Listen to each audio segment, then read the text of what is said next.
Medina Medina Ashiq মুমিনের ঠিকানা, বলো না মদিনা। আমার সাথে বলেন মদিনা মদিনা আশিক মুমিনের ঠিকানা। আয় হায় দিদার চেয়ে কাঁদো তোমরা, দিদার চেয়ে কাঁদো তোমরা, হও না নবীর দিওয়ানা। মদিনা আশিক মুমিনের ঠিকানা, বলো না মদিনা মদিনা। এর নবীর প্রিয় সাহাবী হযরত আবু বকর সিদ্দিকী, ওরে ভালোবেসে শুইল পাশে, ভালোবেসে শুইল পাশে, যায় আসে তাই দেখো না মদিনা মদিনা আশিক মুমিনের ঠিকানা, বলো না মদিনা। একটু মুখস্থ করেন না, ছেলেদেরকে শিখাইবেন, বাবারা শিখে যান, ছেলেদেরকে নাচটা শিখাইবেন। মদিনা মদিনা আশিক মুমিনের ঠিকানা, বলো না মদিনা মদিনা। জালালউদ্দিন সুয়ুতী ৭৫ বার দেখলো নবীজি, বলো জালালউদ্দিন সুয়ুতী ৭৫ বার দেখলো নবীজি। ওরে এতবার দেখিয়াও নবী, এতবার দেখিয়াও নবী, তৃষ্ণা তাহার মেটে না। মদিনা মদিনা আশিক মুমিনের ঠিকানা, বলো না মদিনা আশিক মুমিনের ঠিকানা। আয় হায় দিদার চেয়ে কাঁদো তোমরা, দিদার চেয়ে কাঁদো তোমরা, হও না নবীর দেওয়ানা। মদিনা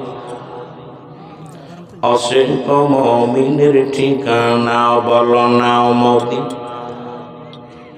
কালো হাফসি বেলালে ভালোবাসলো ওই নবীকে, ও বলো কালো হাফসি বেলালে ভালোবাসলো ওই নবীকে, ওরে ইসলামের প্রথম মুহম্মদিন, ইসলামের প্রথম মুহম্মদিন বানাইলেন রব্বানা। মদিনা আশিক এ দুনিয়ার মুসলমান,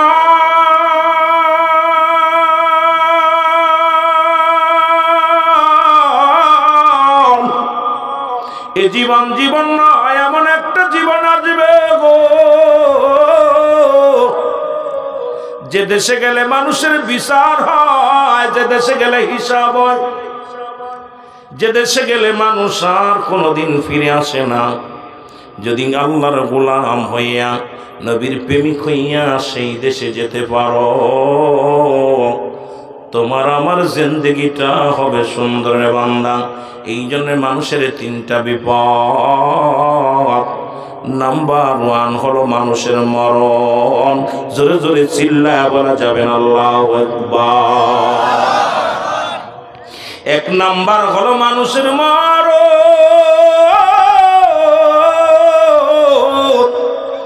২ নাম্বার হলো কবর, ৩ নাম্বার হলো কিয়ামতের ময়দান।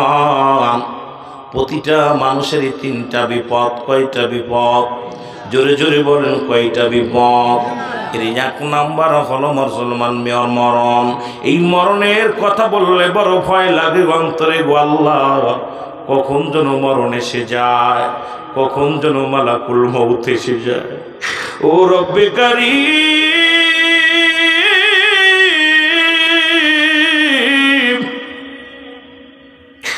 আল্লাহ কখন যেন মরণ এসে যায়, কখন যেন আজরাইল সামনে হাজির হয়ে যায় গো। ও যুবক বাবারা, দিলের কান্ডা লাগা শোনো। ১ নম্বরে হলো মানুষের বিপদ, হলো মানুষের মরণ। এই মরণের কথা বলতে যে একটা কথা মনে পড়ে যায়, আল্লামা মুফতি আমজাদ আলী সাহেব একটা কিতাব লিখলেন, কিতাবের নাম বারে শরিয়াত। এই কিতাবের মধ্যে লিখতে যা বললেন, দুনিয়ার মানুষ শোনো, মানুষ যখন সাধারণ মৃত্যুবরণ করে 70টা তাজা উটের গায়ের চামড়া জবাই না করিয়া উল্টো দিকে টান দিয়া লবণের মরিচ লাগা দিলে যতটুক যন্ত্রণা হয়, এর চাইতে 70 গুণ যন্ত্রণা হলো একটা সাধারণ মৃত্যু। জোরে বলেন আল্লাহু আকবার। এ আমার ভাইয়েরা, আমার বন্ধুরা, আমার বলতেছিলাম যে কথাগুলো বলি দিলের কান্ডা লাগে শোনো।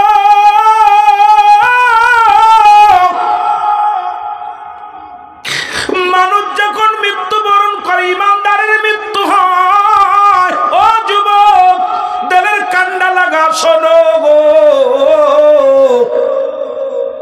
ইমানদারের মৃত্যু হয় আটাগুলা খামির বানাইয়া।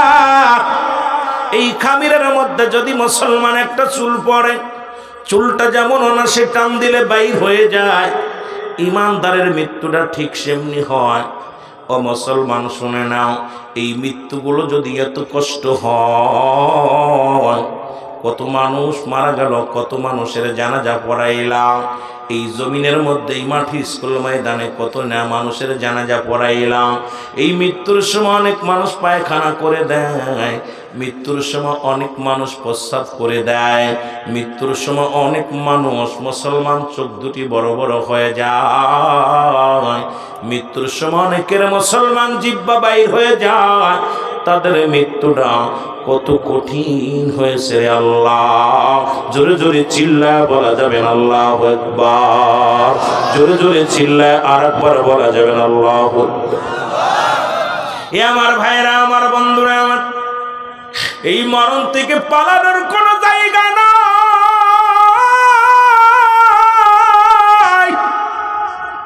ও যুবক, দিলের কান্ডা লাগা শোনো,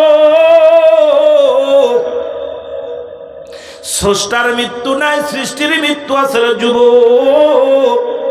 ফিরাউন, নমরুদ, কারুন যারা খোদাই দাবি করেছিল, তারাও তো দুনিয়া থেকে বিদায় হয়ে গেছে, কেউ তো নয়। পরে মুসলমান পৃথিবীর মধ্যে 4 জন প্রতাপশালী বাদশা ছিল। মুসলমানদের মধ্যে 2 জন, কাফেরদের মধ্যে 2 জন।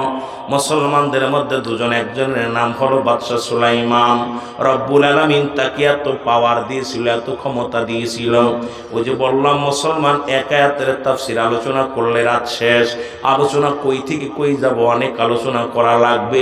আমার বাজারের অনেক কষ্ট করে বসেছেন, রব্বুল আলামিন যেন সুন্দর কিছু কথা বলার তৌফিক দান করে, ঈমান এবং আমলের ওয়াজ যেন শুনে বাড়ি যেতে পারি, আল্লাহ যেন সেই তৌফিক দান করে। জোরে জোরে বলেন আমিন।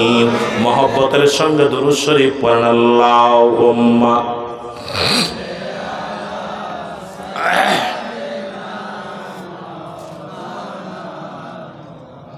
বাদান জোরে আওয়াজ দিয়ে দুরূদ শরীফ পড়েন যুবকেরা, জোরে।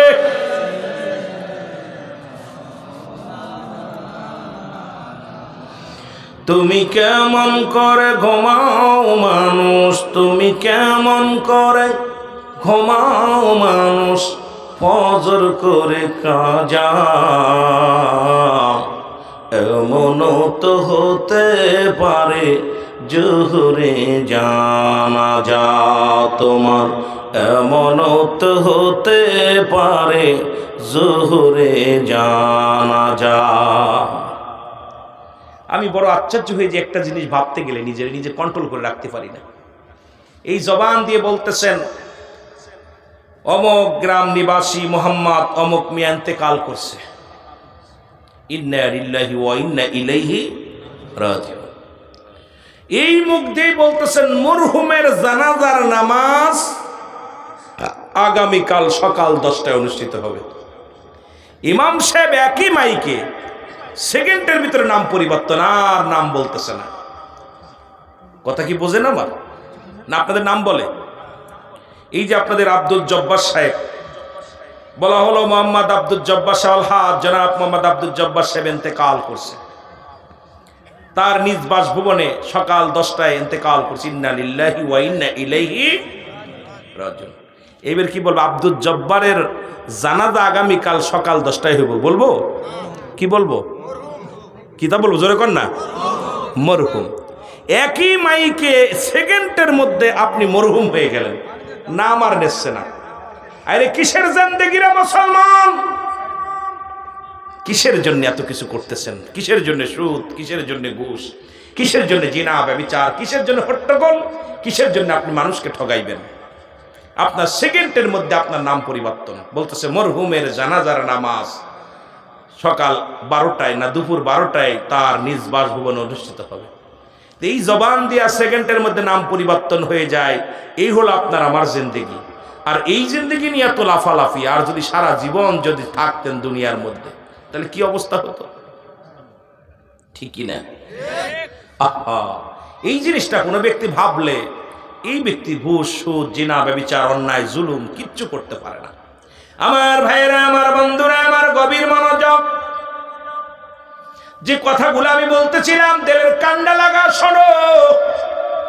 ও যুবক বন্ধুরা আমার বাজানেরা, আমার বাবারা যারা আছেন, পৃথিবীর মধ্যে 4 জন প্রতাপশালী বাদশা ছিলেন।